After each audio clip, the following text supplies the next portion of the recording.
Hello and welcome to a very special episode of Left, Right and Centre. I'm Vishnu Shom. We are in Kyiv at the moment, but this special program has reports from areas well to the north of Kyiv. In fact, we've got a special report coming up on demining operations done by Ukrainian forces in areas which were vacated by the Russians. It's risky business in an area strewn with ordnance, but we catch up with Ukrainian soldiers as they get about their job. Also coming up, we managed to get into the Russian military center in Borodyanka. That's one of the areas worst hit. The Russians converted a kindergarten into their military operations hub in Borodyanka. Lots of bunkers over there. So alongside bunkers, also toys of children. An absolutely eerie situation. It's also Easter over here and people celebrating Easter. Will this Easter result in peace in this war-ravaged country? We have a report from the largest church, or one of the largest churches in Kyiv, and finally a chat with a group of Ukrainians, some of them soldiers, some of them civilians, on how civilians and the military are coming together to help work the war cause. That's on this special episode of Left, Right and Centre. The trucks behind me were carrying ammunition for Russian soldiers in this front. They were destroyed and blown up, but in the process, a lot of the weaponry on board, the munitions on board, was strewn across this field over here. What we managed to do is speak to the Ukrainian soldiers involved in the demining operations. It is an extremely risky operation, but these are some of the weapons which they've now been able to find and defuse, as also a lot of the mines over there, the shells over there in this entire area. That's what we're going to be talking about in this special report. Could you tell us what you are doing today? How large an area are you covering? Можете ли рассказать, что вы делаете здесь сегодня и какую территорию вы покрываете? Наша група розмінування займається розмінуванням території, на якій велися активні бойові дії. So our group of miners are working on this field because there was active battles. Yeah. Huge battles was on this place. So his team and the miners working with this area and demining the stuff. Could you tell us what you found so far? What are these anti-tank missiles and mines or shells? What all have you been able to? Можете рассказать, что это находится, что это за снаряды, это какие-то противотанковые снаряды и что тут лежит? На даному місці ви бачите зруйновану техніку ворога, яка перевозила боєкомплект. So in this place you might be seen the vehicles of Russian troops and Russian militaries. Those vehicles are transferring the bombs and all the stuff. Right. And it's a very dangerous operation. It's a very risky operation. Could you tell us about some of the risks? Расскажите про риски. Это очень опасная работа. Расскажите про риски, которые могут ожидать людей у вас. Ризик завжди залишається, і ризик дуже великий. В тому плані, що в даному випадку ці боєприпаси, вони внаслідок вибуху, так як перевозились на транспорті, були розкидані по великій території, і сам боєприпас сам по собі є небезпечний. А якщо він ще пошкоджений, так як він пошкоджений внаслідок вибуху, то ризик виростає в декілька разів. So the main problem is that that vehicles that was transferring these bombs, so they was blown and destroyed. On cause of bombing, a lot of bombs just covering the territory because of explosions. Right. So then these bombs they are damaged. They are damaged. So that's why they are damaged. They more seriously and more dangerous than the simple one. You know? Isn't it amazing that Ukraine has been able to push out the Russians from this area? Поделитесь своими ощущениями по поводу, как украинцы вытеснили российские войска с этой территории. Ну, мені дуже приємно, і я дуже горжуся українським народом, I'm very proud of the Ukrainian people and militaries, you know, який став на захист своєї держави. В даному випадку воюють не лише Збройні сили, а воює повністю весь український народ. Which defended this territory, but not only militaries, but the simple civilians who took their guns and machine guns just to protect their own land, you know, not only militaries, but the simple people who took the guns just for fighting Russian military's invasion. You know, simple. Did you fight over here? Вы сражались здесь? Особисто я тут не воював, тому що наш профіль передбачає, власне, займатися конкретно розмінуванням. Ми група розмінування, яка займається знешкодженням вибухонебезпечних предметів. Exactly this place not, because they are miners, and their main aim is to demine all the stuff and all the territory. So he's the main aim just to demine, and his group should demine all the territory, because that's why. That's important. Thank you so much for speaking to us. I appreciate that, my friend. Thank you. Well, there you have it. The situation over here, demining is such a difficult operation. All of these shells, missiles, they were actually being transported on those vehicles. Those vehicles were blown up, were destroyed, and then a lot of these shells landed in this area. Some of them are, they're not expended, and therefore they are much more dangerous. These need to be demined, which is what this group is doing over here. With Uma Shankar Singh and Ashok Mahale, Vishnu Shom for NDTV. We're back in Borodyanka. This was the area which was worst devastated possibly in the entire area left behind by the Russians north of Kyiv when they retreated. We are actually in what was the headquarters of the Russian forces here in Borodyanka. They're actually set up bunkers and underground shelters as well. And the irony is it's a kindergarten. This entire school was a kindergarten. And if you see over here, you've got paintings and things done by children. You've got toys in the distance over there. And we are not entering this area because we are worried that there may be landmines over there. But that is an entrance or an exit made by the Russians to actually get in to secure their positions.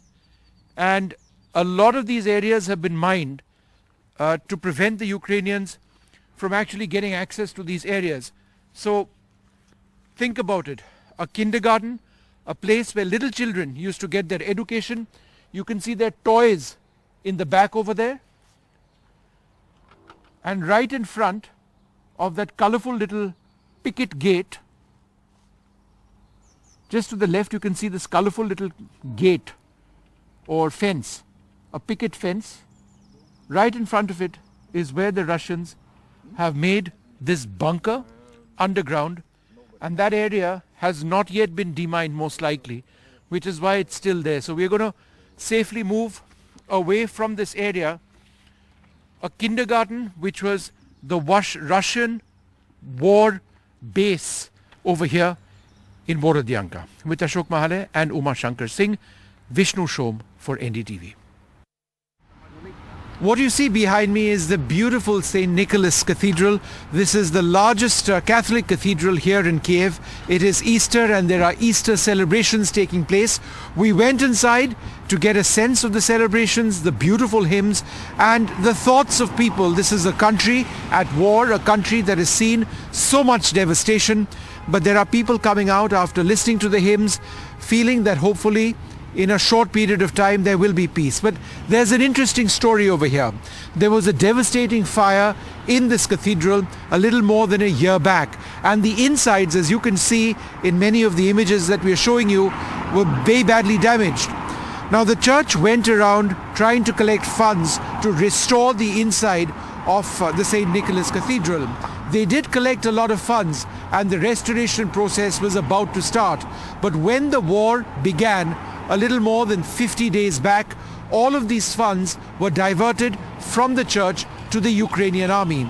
A sense of what is the hugest, the biggest national priority, winning the war against Russia.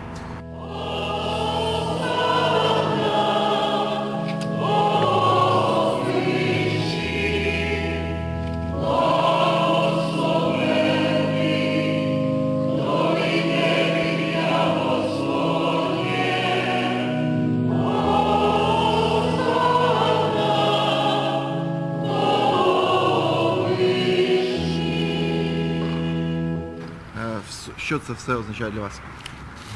Рождение Христа – это праздник большой для всех католиков, не только католиков, для всех христиан, для всего мира. Это очень большой праздник. It's a great day for all over the world, all the Catalans. For all the people, today is just the greatest day. Do you feel that there's going to be peace now in Ukraine? Вы чувствуете, что будет мир сейчас в Украине? Конечно, будет. Обязательно будет. Мы победим. Обязательно. Он уже идет. Тем более такой праздник. Of course, we will win. Of course, it will be a peace. Of course, peace, and we will win. We see it. That's why today is a great day. So we, of course, win, and of course, we feel that how it comes.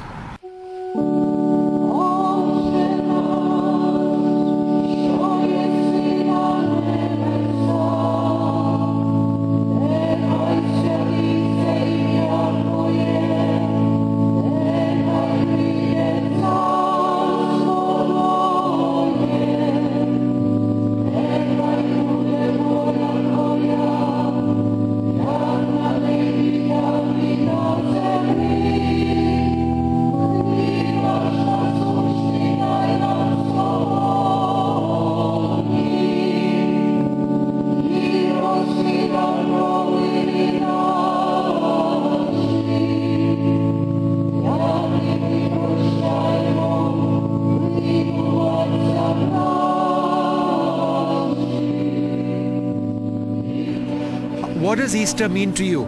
Что Пасха значит лично для вас? Пасха для меня значит, ну как сказать, вечная жизнь. Типа я не боюсь смерти. He doesn't afraid of the death. So for him it's a day of immortality. Do you feel peace today?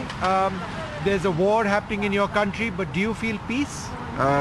Вы чувствуете мир в себе? В Украине идет сейчас война, но чувствуете ли вы в этот день мир? Да. Именно в церкви. В церкви, когда идет, я чувствую добро и мир. Definitely in church. Definitely. In this place, in church, I just feel it. This peace, I definitely feel it in that day, that place. And are you hopeful that there will be peace in your country soon? Вы верите в то, что мир придет скоро в нашу страну? Верю. Верю и однозначно без всяких сомнений. Without any doubts, it will be very soon. Котра за вас і за багатьох буде пролита.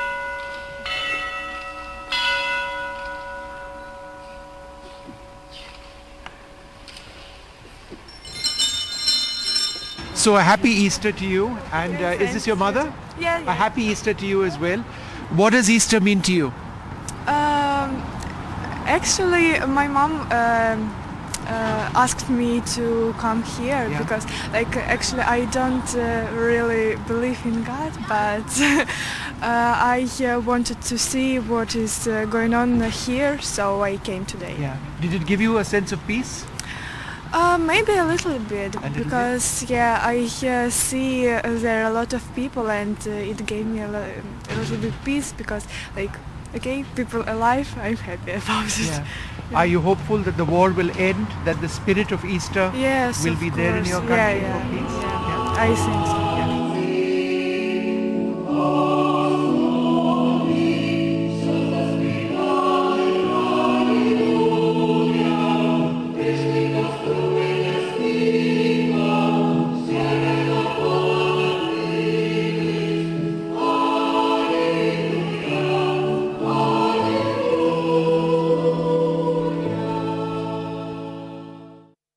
We are in the Maidan Square in the center of Kyiv. What is life like in this capital of a war-struck country, a country which has seen so much devastation? I'm going to be speaking to members of the Ukrainian military and also civilians to give you an idea of what life is in Kyiv at the moment. Thank you all very much for being with us. It's great to speak to all of you, and my friend Vlad over here as well. Let me come to you first. What is your name? Nazar. And Nazar, What have you seen in the last 50 odd days? How has life changed for you personally? Obviously the life has moved from normal civilian stance to military stance. Most of us, me in particular, we lost our jobs. I mean, we were not fired, but we had to do other things. So I volunteer. I help to supply the armed forces.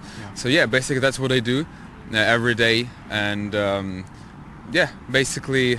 Where were you working before this? I was working in logistics and supply. Right. Yeah, so obviously I do the same now, but for the military. Right. Yeah, basically all you do is to support the military Yeah. and to support our defenders. So basically you do this 14 hours a day, every day, 7 days a week. And just in the Kyiv area or elsewhere as well? Yeah, mostly in the Kyiv area myself, but you know, there are millions of people like me doing similar stuff all over Ukraine. Sure. Yeah, I think in most of cases people just move to kind of military-based military economy. Sure. That's interesting. In fact, that's an interesting point because, you know, we were discussing this earlier on. Civilians and the military have really come together now in Ukraine. You know, there's no difference. You know, before it was the military. They're all working together for a common cause.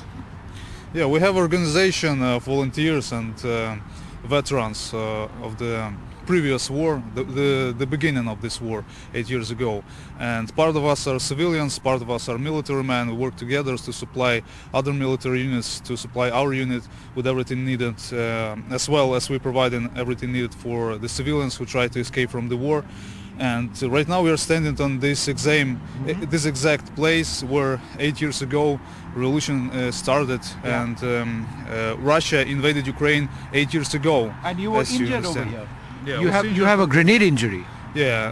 Where were you at that stage? You can point it out actually. Yeah, this exact street is Right. called Institutska, and this is the exact place where snipers were shooting people, and over 100 people were killed by Berkut. Yeah. And now we know that among them there were FSB agents, so Russian agents who provided all information and all orders to kill Ukrainians over here. So the war started eight years ago, and even before the invasion in Crimea and Donbass, it started right here. And that's an important point which I think a lot of us forget, that in Ukraine this is not a new war, it's an old war which is continuing. Владиславович.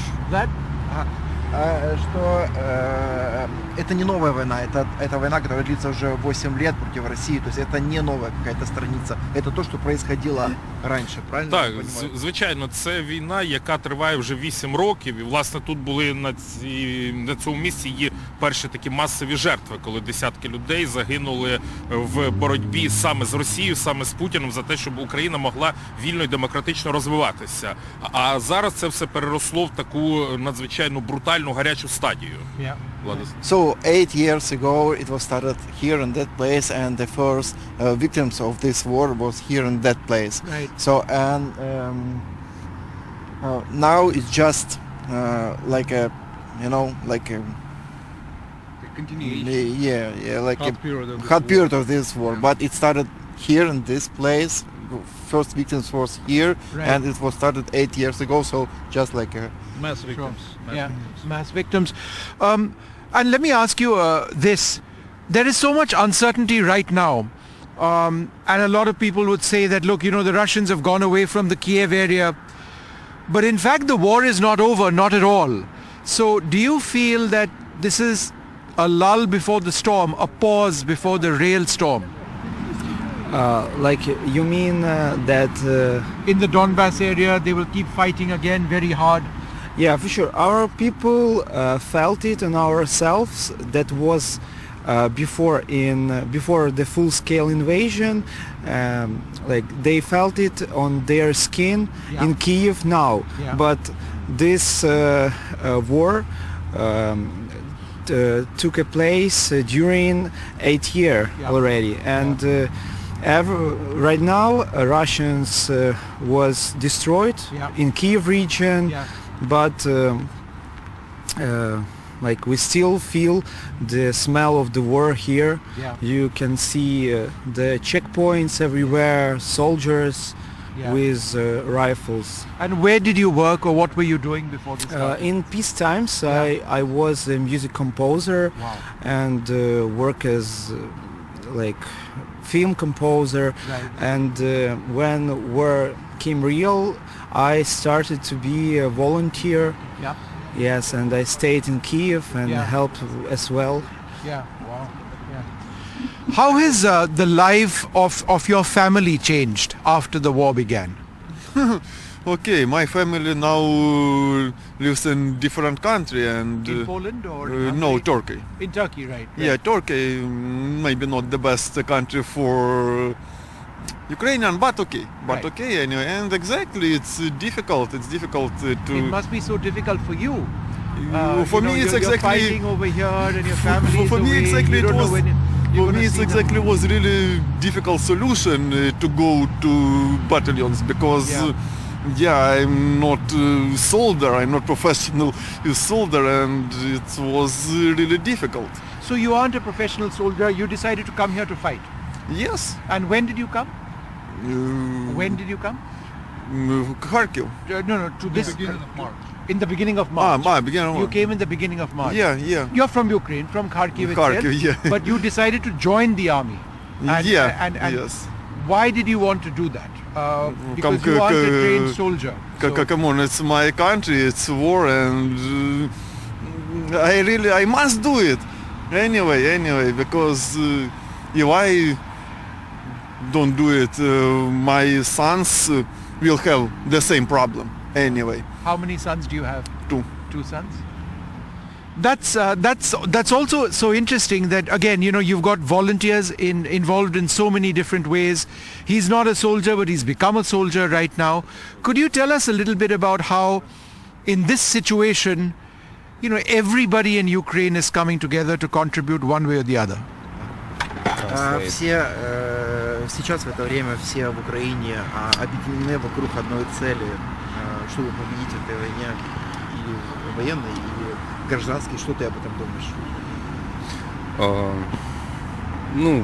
Так як 24 лютого почалась друга фаза війни, бо перша фаза почалась ще в часи Майдану в 2014 році. As on 24 of February started the second part of this war, because the first part was started here in that place 8 years ago when the revolution started and were first people were killed, first man. So. То зараз у цивільного населення майже нема можливості залишитись якось в стороні від цієї події, і потрібно як можна більше допомагати армії, допомагати волонтерам і якось наближати перемогу. So the civilians have no another way just to be involved in this process and help maximum as they can to help the army, to help the militaries, to beat the Russian troops. So civilians have nothing to do anymore. They just do what they need to do. Let me come across to you and ask you a question, because as a civilian myself, this is what really affected me, really hurt me. I was in Lviv before I came over here, and there were people from Kharkiv, from Sumy, from Chernobyl moving away to Poland. Young children, wives, older people, their husbands, their brothers, their fathers staying on in Ukraine. So for me the most difficult story was families being divided. Is that also something that affects you personally, or something that affects your friends? Много людей из Харькова, из других мест, где идут активные боевые действия, Сум, из Чернобыля и так далее, из Киевского региона. Их дети, они вынуждены были, много людей, уехать в Польшу, в другие места, и дети, и их жены, и так далее, и так далее. И его больше всего волнует, взволновало именно вот это, когда семьи вынуждены быть разлучены. Да? Есть ли что-то для тебя, что максимально тронуло тебя, что принесла война в жизни обычных людей в Украине? Моя жена сейчас в Польше, сама с собакой, ее мать с братом во Львове, с Киева So выехали. his wife with her mother in Lviv now, in Poland, and with a dog, and another his родители. Теща. And his wife with a dog in Poland, and the mother of his wife in Lviv now. Okay. А моя мать, моя сестра, племянница и отец, они находятся в Херсоне, который сейчас оккупированный. Oh, his father and his mother and also his nephew is now in Kherson, which is occupied now. Yes. So how do you communicate with them? Are you able to call them? Да, пока да. Иногда пропадает связь, но пока еще есть интернет, то есть возможность. Они прячутся, ну и ждут, что может быть. So they are hiding now in Kherson, and they also have the internet, so time to time he can call them. Yeah. I have to say something about this. I have 1-year-old son, and just after the invasion they moved with my wife to Poland. Now currently they are moving to the Great Britain, and my son just started to walk after the invasion, so I just passed this moment. And he started You never saw him walk for the first time as a father? Yeah, he just started to walk, and I've seen just first steps, and he started to walk like normal walk, just now, and just now he started to talk.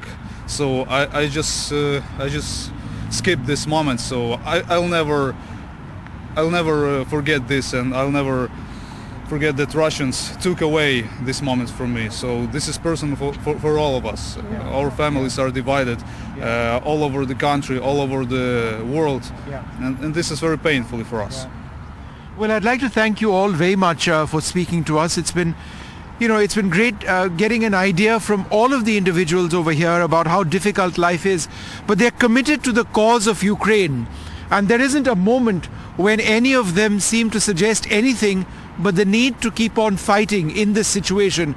As difficult as it may be, they're separated from their families, from their friends, and they're civilian, they're military, but they're all together. That is the spirit that one sees in Ukraine, which is really behind the military effort, which has seen the defeat of the Russians, at least in this part of the country. With Ashok Mahale, Vishnu Shom for NDTV.